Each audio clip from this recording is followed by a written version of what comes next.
Selamat sore, nama saya Ule Sulaiman Putri Siregar, saya dari MPP 1A. Saya membuat video ini untuk memenuhi ujian tengah semester saya di mata kuliah aplikasi komputer. Keep on watching! Sebelum kita membahas tentang pengoperasian Microsoft Word, ada baiknya kita mengetahui bahwasannya komputer memiliki dua jenis perangkat. Yang pertama itu ada hardware atau perangkat keras, yang kedua ada software atau perangkat lunak. Hardware atau yang sering disebut dengan perangkat keras komputer adalah suatu komponen yang dapat dilihat oleh mata secara langsung dalam bentuk nyata dan dapat diraba. Jenis hardware ada 5, yaitu input device atau unit masukan, yang kedua ada output device, unit keluaran, yang ketiga ada process device atau unit pemrosesan, yang keempat ada storage device, unit penyimpanan, dan yang terakhir ada peripheral atau unit tambahan.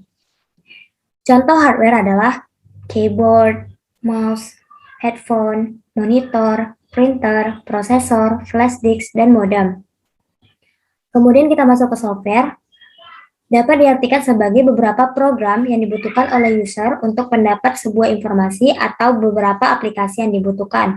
Contohnya, Microsoft Office Word, Microsoft Office PowerPoint, Microsoft Excel, Mozilla Firefox, Unix, malware, dan yang terakhir ada Adobe Dreamweaver. Untuk memudahkan proses pengoperasian Microsoft Word, kita perlu mengenal shortcut. Nah, apa sih shortcut itu? Shortcut adalah sebuah fitur yang disediakan oleh komputer terhadap pengguna untuk memberi cara cepat guna mengurangi proses-proses atau langkah-langkah dalam suatu teks. Apabila diartikan secara bahasa, yaitu short dalam bahasa Inggris, maka artinya pendek. Dan cut dalam bahasa Inggris juga artinya memotong.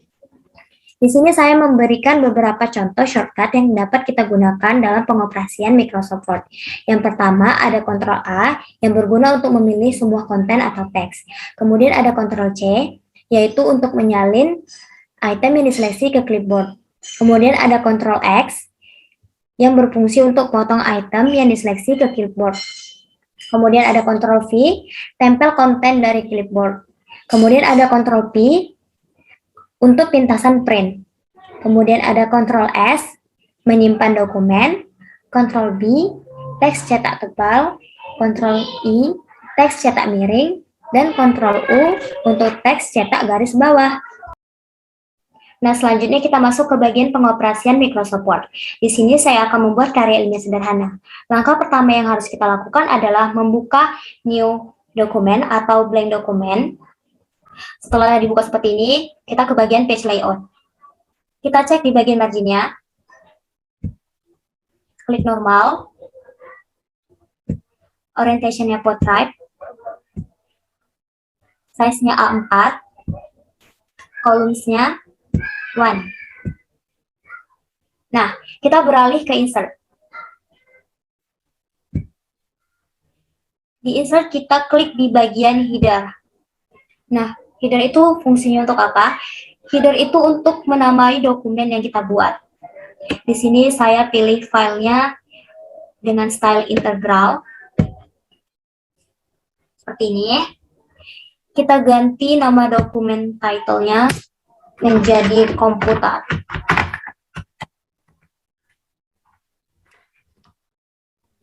Nah, setelah kita buat header-nya, kita buat footer-nya.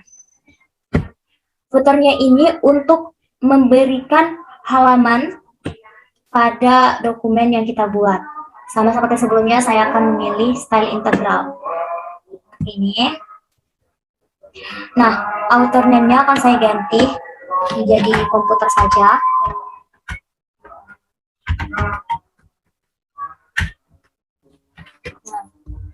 Setelah seperti ini, sudah ada footer-nya, sudah ada header-nya, kita close header and footer. Nah, setelah sudah seperti ini, kita bisa mengetik isi dokumen yang ingin kita buat. Nah, untuk mempersingkat waktu, saya sudah punya abstrak dokumen yang akan saya buat. Nah, di sini abstraknya terdiri dari bab 1, bab 2, dan bab 3. Kita tinggal copy paste saja. Mari kita praktekkan shortcut yang sebelumnya sudah saya jelaskan. Ctrl plus A untuk memblok semua teks yang ada di dokumennya. Kemudian Ctrl plus C untuk mengcopy teks yang sudah kita blok. Kemudian kita pindah ke dokumen sebelumnya. Setelah itu Ctrl plus V untuk mempaste teks yang sudah kita salin sebelumnya. Nah, setelah seperti ini, kita Ctrl A kembali, Ctrl plus A, lalu kita atur jenis teksnya atau jenis fontnya menjadi Times New Roman dengan ukuran 12.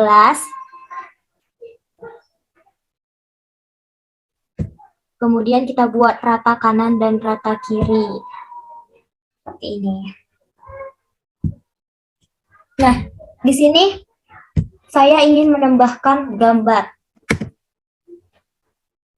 Cara menambahkan gambar ialah kita ke bagian insert. Kemudian kita tekan di bacaan picture. Nah, di sini kita cari file yang sudah kita download sebelumnya. Ini kita klik filenya, terus kita insert.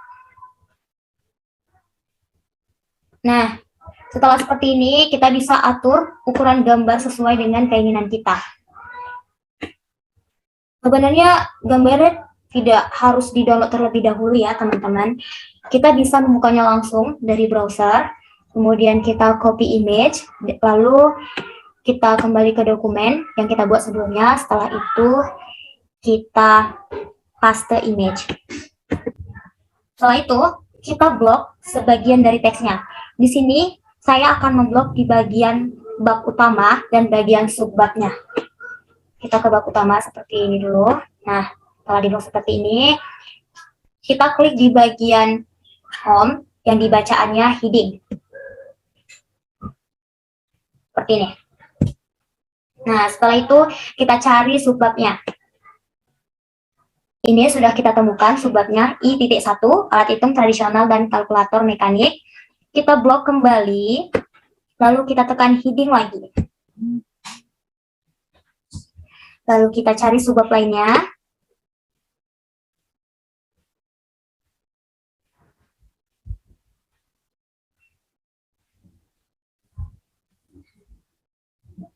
Ini kita temui subbab lainnya.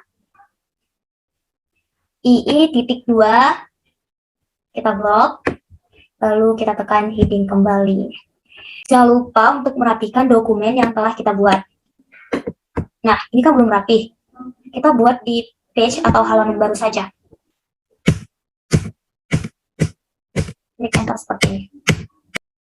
Hingga babnya berada di halaman baru. Nah, selanjutnya jangan lupa untuk membloknya lagi, kemudian klik heading, di bagian subbabnya juga seperti itu.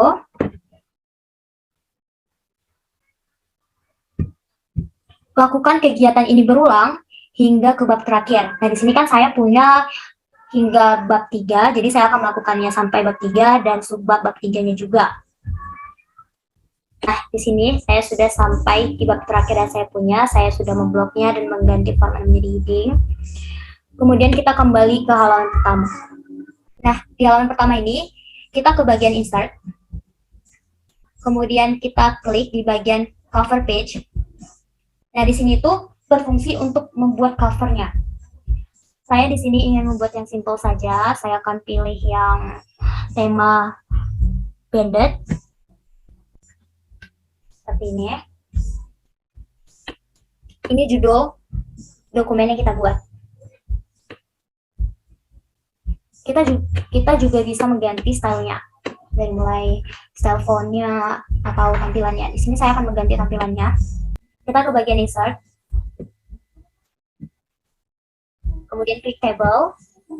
Nah, di sini tabelnya bisa berfungsi sebagai kolom nama, kelas, tahun pembuatan, seperti itu.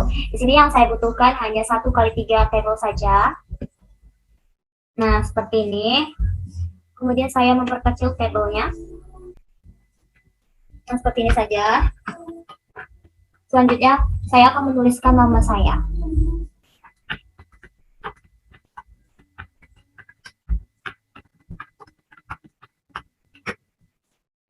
kemudian program studi saya dan kelas. Selanjutnya di kolom terakhir akan saya isi keterangan ujian tengah semester. Nah, seperti ini. Setelah kita membuat covernya, kita akan melanjutkan dengan membuat daftar isi. Ini adalah bagian yang paling penting dalam membuat karya ilmiah. Kita klik saja di sini. Nah, kemudian kita ke bagian reference. Kita ke table of contents. Di sini kita dapat membuat daftar isi otomatis. Jadi kita tidak perlu mengetik satu persatu, terus kita tambah titik-titiknya, tidak perlu ya. Kita langsung membuatnya secara otomatis di bagian automatic table 1. Seperti ini, kita klik. Kita tunggu sebentar sampai daftar isi kita selesai. Nah, setelah daftar isi otomatisnya selesai, mari kita cek dokumen yang sudah kita buat. Kita perkecil di bagian zoom-nya, jadi kita bisa melihat sekaligus banyak halamannya. Nah, seperti ini. Ada cover, ada daftar isi, dan isi kontennya. Ini mudah bukan? Nah, setelah itu kita ngapain? Tentunya kita nge-save dokumennya. Ctrl+S untuk nge-save dokumen seperti ini. Save as, kemudian kita klik di mana kita ingin menyimpan dokumennya. Saya menyimpan di komputer. Seperti ini. Saya buat namanya menjadi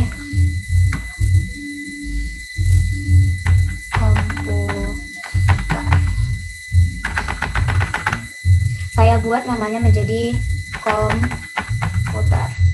Nah, setelah itu kita save. Selesai. Lalu jika kita ingin mengeprintnya, kita tinggal klik Ctrl+P. Di sini kita sudah langsung masuk ke menu print. Kita tinggal print, kita pilih printer yang kita punya. Baik, di tutorial terakhir, di sini saya akan menunjukkan cara pengoperasian Microsoft Word untuk membuat mail merger. Jadi di sini kita masuk ke blank dokumen atau dokumen baru, kemudian kita klik di page layout, kita cek di orientation-nya, ganti menjadi landscape. Kemudian size-nya menjadi legal. Nah, setelah seperti ini, kita ke insert, ke menu table. Nah, kita membuat table ini untuk menginput data yang akan kita gunakan nanti di suratnya. Saya di sini membutuhkan 5x5 table saja. Nah, seperti ini.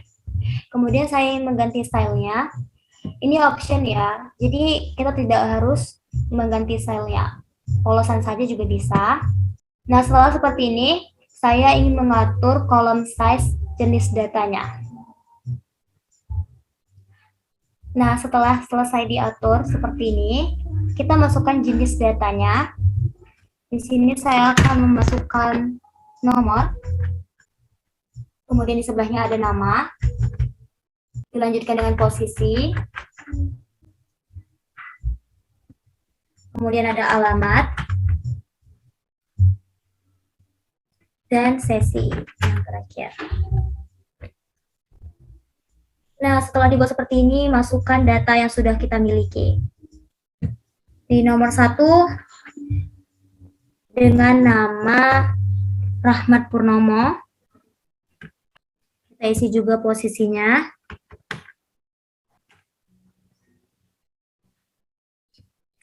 Alamatnya juga kita isi. Selanjutnya saya juga akan mengisi di bagian terakhir, yaitu sesi 1.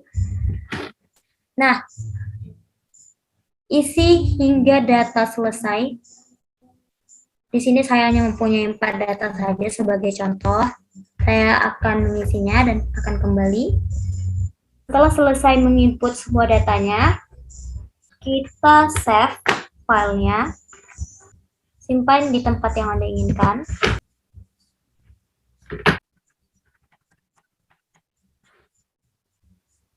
Save. Nah, setelah itu kita beralih ke dokumen baru. Setelah kita masuk ke dokumen baru, tulis surat apa yang akan kita buat atau akan kita tujukan kepada orang-orang yang sudah kita masukkan datanya sebelumnya. Di sini, saya persingkat waktu saja, saya sudah membuat surat rapat sebelumnya. Nah, ini surat rapat yang sudah saya buat sebelumnya. Ini adalah surat undangan rapat kegiatan tahunan dari PT Maju Muda. Kita pilih dokumen yang sebelumnya sudah kita buat.